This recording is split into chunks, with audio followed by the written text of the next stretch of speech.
Hi, I'm Norm Abram. Welcome to the new Yankee Workshop. With today's project is this harvest table.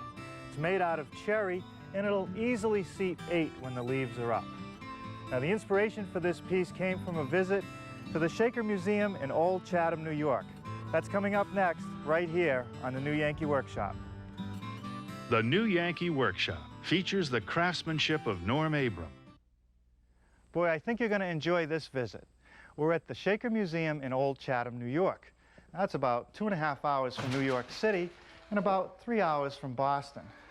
It's filled with thousands of objects from the Shaker period. And the thing is that most of them are constructed out of wood, like these shovels. It's amazing that it's almost all wood with very little metal on the edges. Now, one of the concerns of the Shaker community was laundry. After all, the typical family was 80 or 100 people. And that could be a lot of clothes to wash every day. If they had a small load, they might throw it in a machine like this, which was hand-operated. And even the agitators were built out of wood. Now, if you had a lot of laundry to do, you might turn to a larger machine like this commercial version. It was driven by a belt that would move these wooden agitators back and forth. And when all the laundry was done, it would be removed and placed in these laundry baskets. Again, made out of wood. Now, there's a wonderful kitchen display with some great objects. And the centerpiece is really the stove. It's made out of brick with a cast iron top, which would glow cherry red, I'm sure, with a good wood fire under it. And this device, a coffee roaster. The green beans would go in there, give it a turn once in a while, and they'd be roasted to perfection. Now, how's this for a butcher block?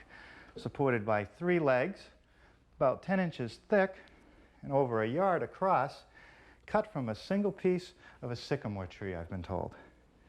Now over here is the kitchen sink. Again, we see a lot of wood. A wooden base supporting a cast iron basin with a wooden backsplash, that more than familiar Shaker red. And it sure shows a lot of use. Well, I guess I'm lucky today. Somebody already took care of the dishes. Now, this next room must contain the largest collection of Shaker stoves that has ever been placed under one roof. Look at them all. Beautiful casting, elegant, and of course useful. All made out of cast iron, and each one is a little bit different from the next. Oh, and look at this. They couldn't resist. They had to find a place to use some wood, even if for just a knob. Up here in the furniture gallery, there are some wonderful examples of classic Shaker design, like this trestle table. It's beautifully crafted. It must be 12 feet long. And I suppose if you had a room large enough, you could easily seat 18, maybe 20 people around it. Oh, and look at this, a drop leaf table. A little longer than most of the Shaker tables that I've seen, but you can see its purpose. With the leaves up, it's as wide as that trestle table. You could easily seat 10, maybe 12 people. And with the leaves down, like with any drop leaf table, it won't take up very much space when it's stored up against the wall. Now, and this is a feature that I like. You can slide the chairs under it for storage. Now, this table incorporates a lot of really good ideas. I think I should study it a bit more. Before we get started, I'd like to reassure you that if you'd like to build an exact copy of today's project, that a measured drawing and a materials list is available. And you'll hear more about that before this program ends. I'd also like to take a moment to talk about shop safety. Be sure to read, understand, and follow all the safety rules that come with your power tools. Knowing how to use your power tools properly will greatly reduce the risk of personal injury. And remember this, there is no more important safety rule than to wear these safety glasses. Now I'll show you how I built today's project.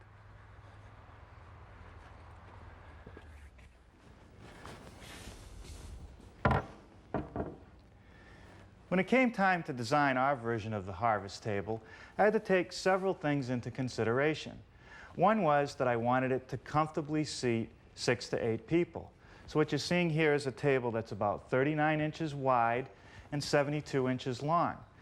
The other thing I had to take into consideration was the proportions between the fixed part of the table and the drop leaves. I found that on most of the elegant tables we looked at, the center portion is very narrow, and the drop leaf is very wide. And with a wide drop leaf, you're unable to store your chairs underneath it like this. Now the legs, that was a place where there were a lot of different choices. Anything from a very elegantly turned leg to something as simple as a tapered leg. What I've actually done is made a combination, a tapered turning with a little bit of detail up here at the top. Now the choice of wood was cherry because it's beautiful, it's very resistant to abrasion, and there's not a better wood to turn. Let's get started today by taking these 3 1x8s and gluing them up to make the fixed part of the top.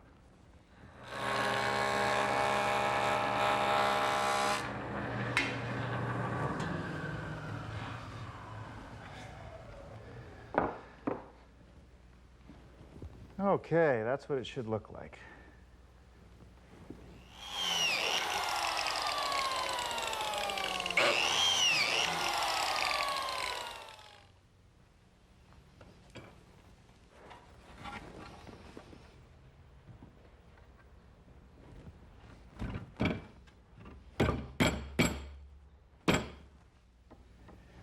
Okay, now you'll notice that I've alternated my clamps under, over, under, over, under, and that's so that I'll minimize any tendency for the boards to curl as they're in the clamps. We'll set this aside and start working on the legs. All right, now here's one of the blanks for the legs. It's 1 3/4 square solid cherry. And what I've done is just put a pencil line around the blank so that I won't cut into the square section of the leg. Because the first step is to go to the bandsaw and knock the corners off so that I don't have to remove all the material over on the lathe.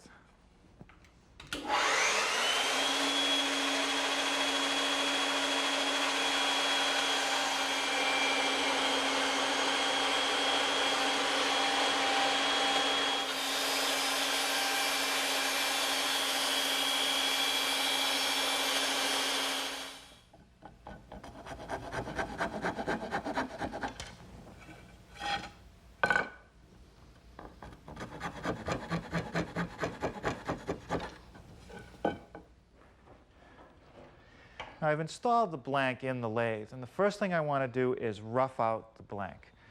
And what I'm going to do is use a gouge on the tool rest, and up here at this point I want to just make it round. But down here on this end, the finished product is only about 1 inch in diameter, so I want to get it down to about 1 1/8 inches.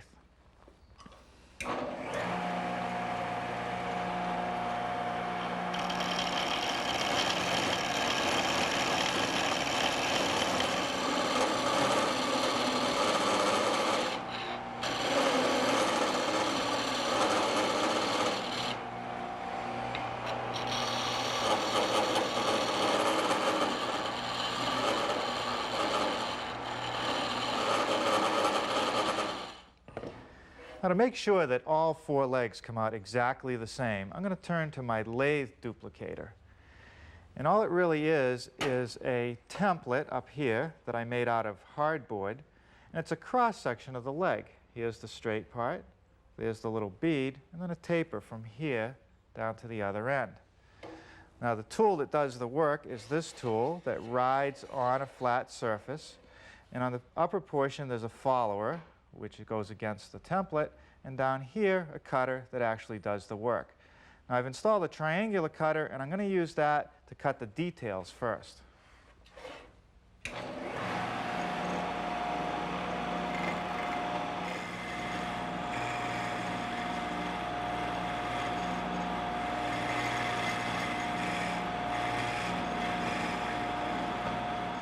Okay, I've now changed the triangular cutter to a square carbide cutter, and that'll make quick work of turning the taper.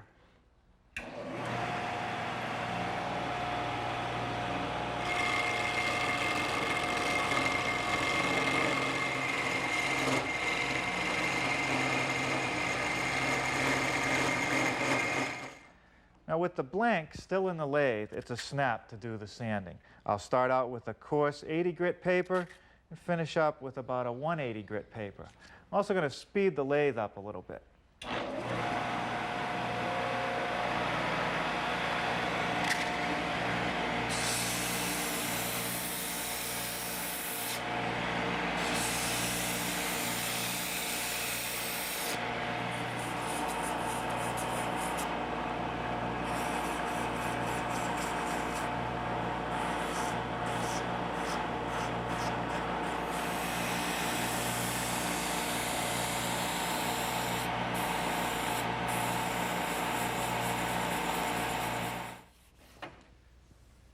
Well, I'd say that that just about takes care of the sanding. Now I'll cut it to the correct length.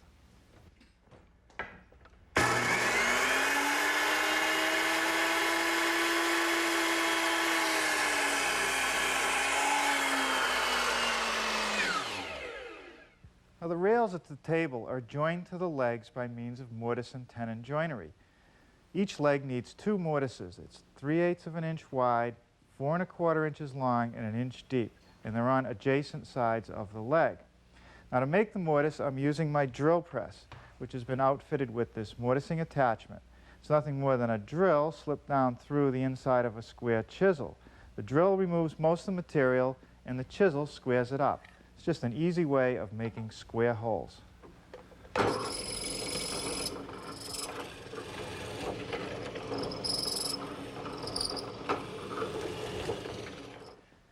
The rails for the table are 3/4 inch thick by 5 inch wide cherry.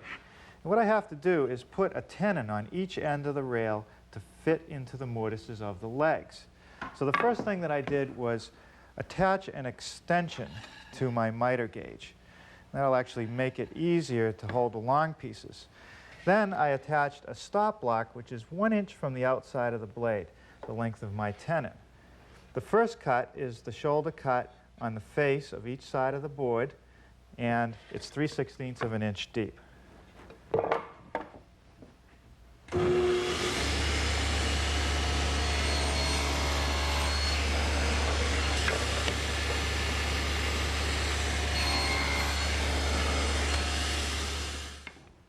Now, without changing anything except the height of the blade, which is now going to be 3/8 of an inch, I'll make the next shoulder cut, which is at the top and bottom edge of each board.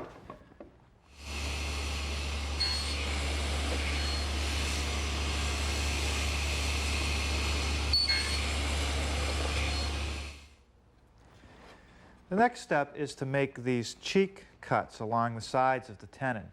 And to do that, I'm going to use my tenon attachment for the table saw. It rides in the same slot as the miter gauge, and it has a clamp on it that holds the workpiece firmly in place while I cut the sides of the tenon.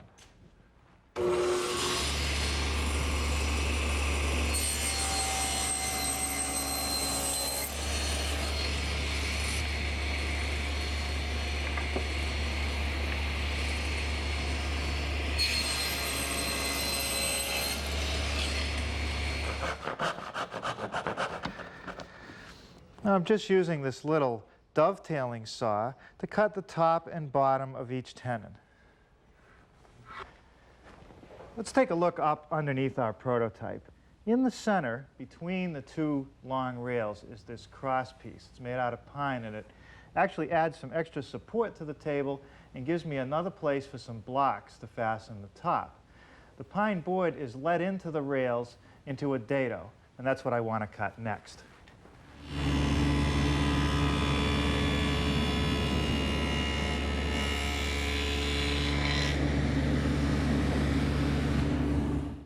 Let's take another look at the prototype. I've set it up on a sawhorse so I can show you the mechanism that holds up the leaves.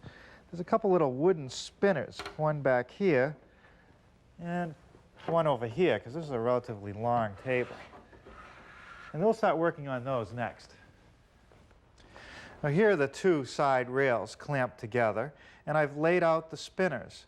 And the first thing that I'm going to do is drill a hole for the pivot point.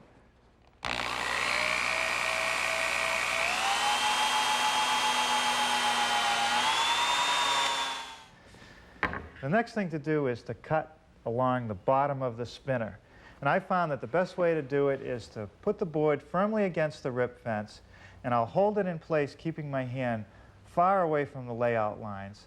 Slowly raise the blade up through the wood and cut from end to end.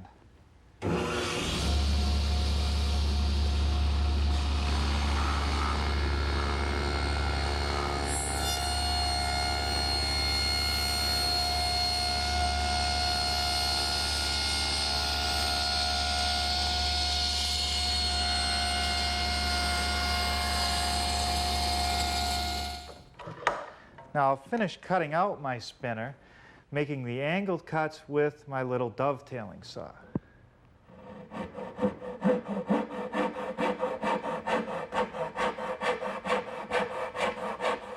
Now the mechanism for this spinner couldn't be simpler. A couple washers to make up the difference of the saw kerf and also to minimize friction. And here's something the Shakers probably didn't have, a bugle head type screw.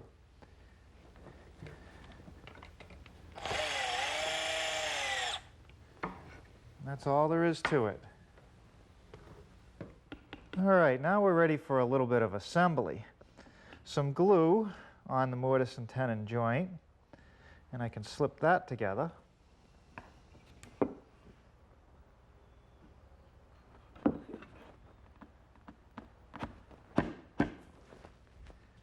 Now I want to apply just enough pressure to squeeze the joint tightly together. Next, I'll drill some holes to secure the joint with some dowel pins.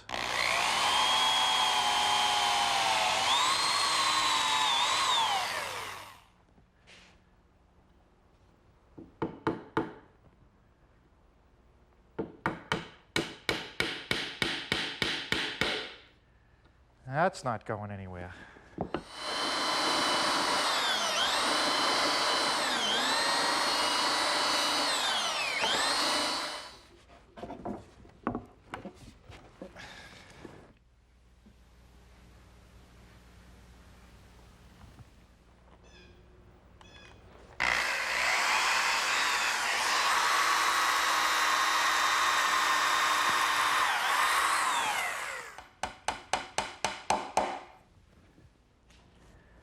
Now this center cross piece gets held in place with a little bit of glue and some 4-penny finish nails.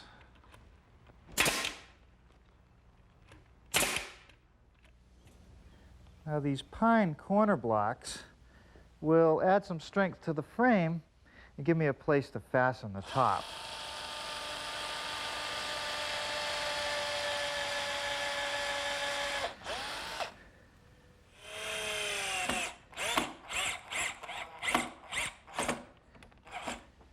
Now I'll just nail a couple small blocks to the centerpiece. Well, now we're ready to finish off the table top. That center blank has had plenty of time to dry. And the first thing I'm going to do is scrape off any excess glue.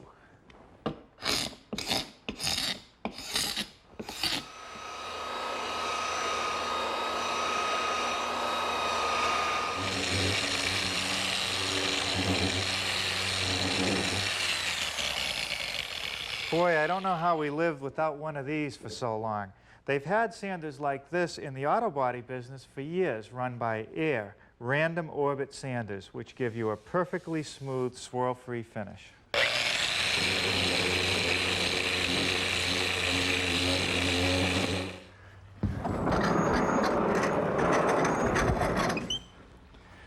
Well, we're getting a little rain out here this morning. I guess we could use it anyway. Now, last night I spent enough time to finish all the sanding of the blank. Then I trimmed it to width on the table saw and squared up the ends with my circular saw.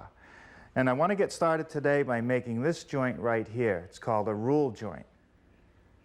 It's a classic for a drop leaf table. And what it does is it provides support for the leaf edge so that it won't sag below the fixed part of the top. First, I'll mill this detail. And to do that, I'll use my router, which is equipped with a 3/8 inch radius rounding over bit. I'm going to mill this edge in 2 passes, one to rough it out and one to fine-tune it.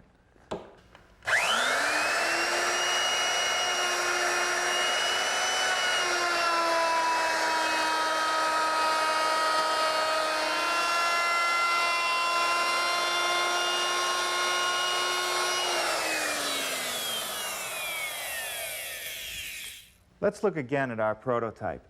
We just milled this edge using our 3/8 inch radius rounding over bit. And now I'm going to mill the corresponding edge of the leaf with a 3/8 inch cove bit. And as you can see, I'm going to have to make it in about 3 passes.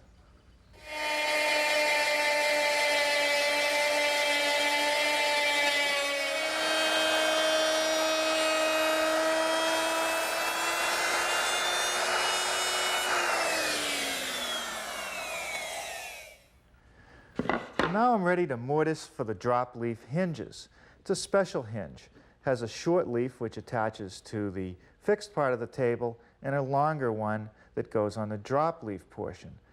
All the mortises for the hinges are the same. And since there's 12 mortises on this table, I felt it was worthwhile to make a jig. It's 3/4 inch thick plywood with an edge put on that hangs down that acts as a guide. It's an edge guide. Slip it up against the edge of the table, align the center line with my layout mark, and clamp it in place. Now the cutout that's in the jig is actually a 1/16 of an inch bigger all the way around than the mortise I need. And that takes into account the collar I've installed on the router, which rides on the inner edge of the jig. Now to square up the corners of the mortise, I'm going to use this little device here. It's a right-angled chisel set in a little body that you align in the corner, tap it with your hammer, and then just remove the waste. In order for the hinge to fit properly in the mortise of the fixed part of the tabletop, I also need to make a groove to recess the pin. And to do that, I'm going to use my router, which is set up with a 1/4 inch round nose bit and a rip fence.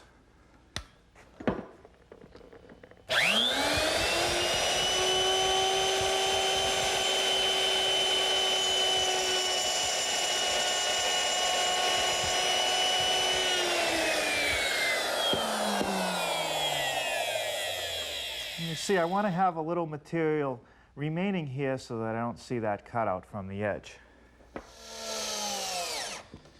All right, now at this point we can attach the base to the top.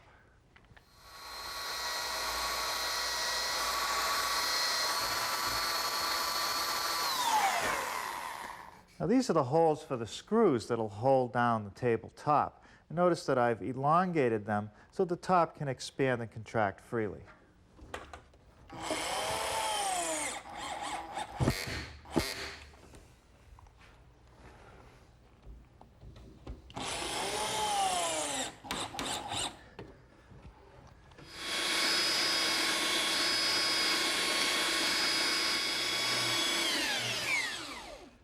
Okay, that takes care of rounding the corners.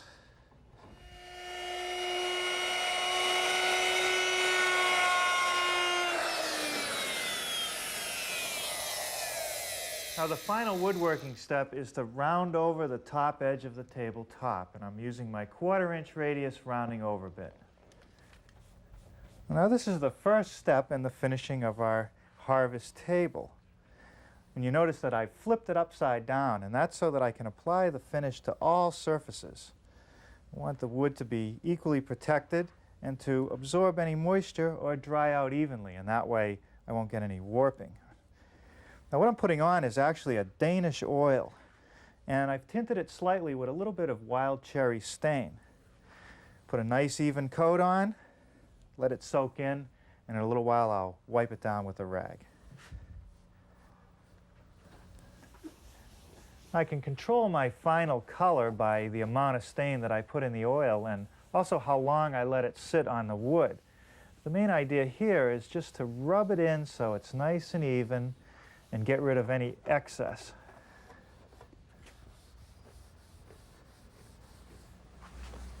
Okay, Now this is the second of probably about 6 coats. And this time I'm just using a rag to put on a nice even coat. Then the next step is to take some 600 wet dry sandpaper and rub it into the surface. And what this does is smooths out the wood, and it actually forces a little bit of the oil into the pores of the wood, making it penetrate deeply and preserve the surface. Okay, now once that starts to feel like it's getting a little bit tacky, you take a rag that's not soaked with so much stain and wipe off any excess. You can see it's starting to get a little bit of a shine, and believe me, the more coats you put on, the nicer it's going to look. Norm Abram is the author of the book, The New Yankee Workshop, which is available in bookstores and libraries nationwide.